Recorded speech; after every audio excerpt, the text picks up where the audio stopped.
Hello అందరికీ welcome back to Dolly dumplings. ఇవాళ recipe వచ్చేసి స్వీట్ రెసిపీ అండి. ఇన్స్టెంట్గా స్వీట్ తినాలనిపించినప్పుడు కానీ, లేదా చిన్న చిన్న పార్టీస్ ఉన్నప్పుడు కానీ, ఇంటికి సడన్గా గెస్ట్లు వచ్చినప్పుడు కానీ, ఓసారి ఫంక్షన్స్లో పెట్టే సేమియా కేసరిని తప్పకుండా ట్రై చేయండి. చాలా టేస్టీగా ఉంటుంది.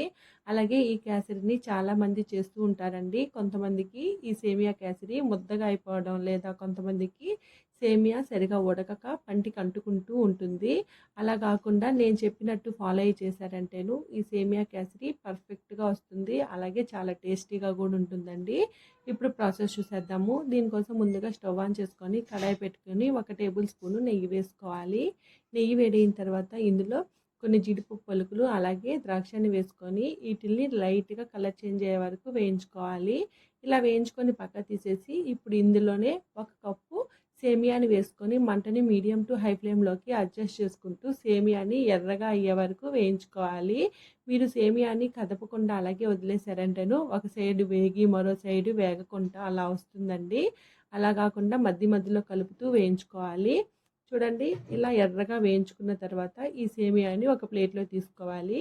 ఇప్పుడు ఇదే కడాయిలో మీరు ఏ కప్పుతో అయితే సేమియాని తీసుకుంటారో ఆ కప్పుతో 1.25 కప్పు వాటర్ని వేసుకొని మంటని హై ఫ్లేమ్లో ఉంచి ఇందులో చిటికెడు కుంకుమ పువ్వుని వేసుకోవాలి. ఈ కుంకుమ పువ్వుని ఒకసారి బాగా మిక్స్ చేసుకోవాలి. ఈ కుంకుమ పువ్వుని వేసుకోవడం వల్ల మంచి ఫ్లేవర్ వస్తుందండి.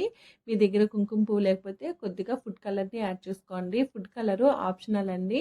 ఇప్పుడు వాటర్ మరిగిన తర్వాత మనం ముందుగా వేయించి పెట్టుకున్న సేమియాని వేసుకొని మంటని మీడియం టు హై ఫ్లేమ్లోకి అడ్జస్ట్ చేసుకుంటూ ఈ సేమియాని మధ్య మధ్యలో కలుపుతూ ఉడికించుకోవాలండి. అలా అని సేమియాని మరీ ఎక్కువగా ఉడికించుకోకూడదండి. చూడండి, నాకు ఇక్కడ సేమియా మరి 2 నిమిషాలకి చక్కగా వేగిపోతుంది. కాస్త నొక్కినట్లయితేను ఉడికిపోయినట్టు మనకు అర్థమవుతుందండి. మరీ ఎక్కువగా ఉడికించుకోవద్దు.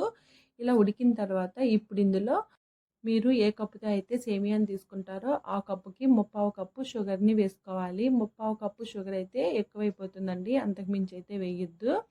ఇలా షుగర్ని వేసుకున్న తర్వాత మంటని మీడియం ఫ్లేమ్లో ఉంచి షుగరు మెల్ట్ అయ్యే వరకు కలుపుతూ ఉడికించుకోవాలి. చూడండి, ఒక 2 నిమిషాలకి షుగర్ మెల్ట్ అయిపోతుంది. ఈ సేమియా కాస్త దగ్గర పడే వరకు ఉడికించుకొని ఇప్పుడు ఇందులో 1 టేబుల్ స్పూను ఇలాచీ పౌడరు అలాగే 1 టేబుల్ స్పూను నెయ్యిని వేసుకోవాలి.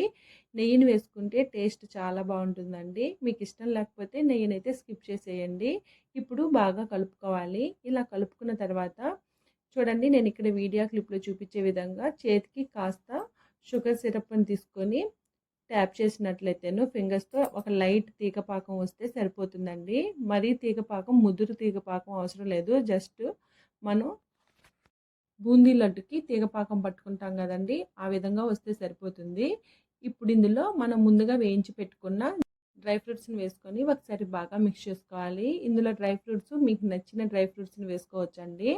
అలాగే ఈ సేమియా కేసరిని మీరు ప్రసాదంగా దేవుడికి పెట్టాలి అనుకుంటే చిటికెడు పచ్చకర్పూరాన్ని చేత్తో మ్యాష్ చేసుకొని వేసుకోవాలి. అంతేనండి. ఇప్పుడు బాగా కలుపుకొని సర్వింగ్ బౌల్లోకి తీసుకోవడమేను.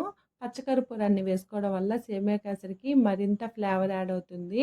చూసారు కదండి, సేమియా కేసరిని ఎలా చేసుకోవాలో ప్రాసెస్ ఏందో. ఇది గంటల కొద్దీ సాఫ్ట్గానే ఉంటుంది, గట్టిగా అయితే అవదండి. మీరు కూడా ఈ రెసిపీని తప్పకుండా ట్రై చేసి మీకు ఎలా కుదిరిందో కామెంట్ చేసేయండి. అలాగే మరిన్ని రెసిపీస్ కోసం మన ఛానల్ని సబ్స్క్రైబ్ చేసుకొని నోటిఫికేషన్ సింబల్ని ఆన్ చేయండి. Thank you for watching.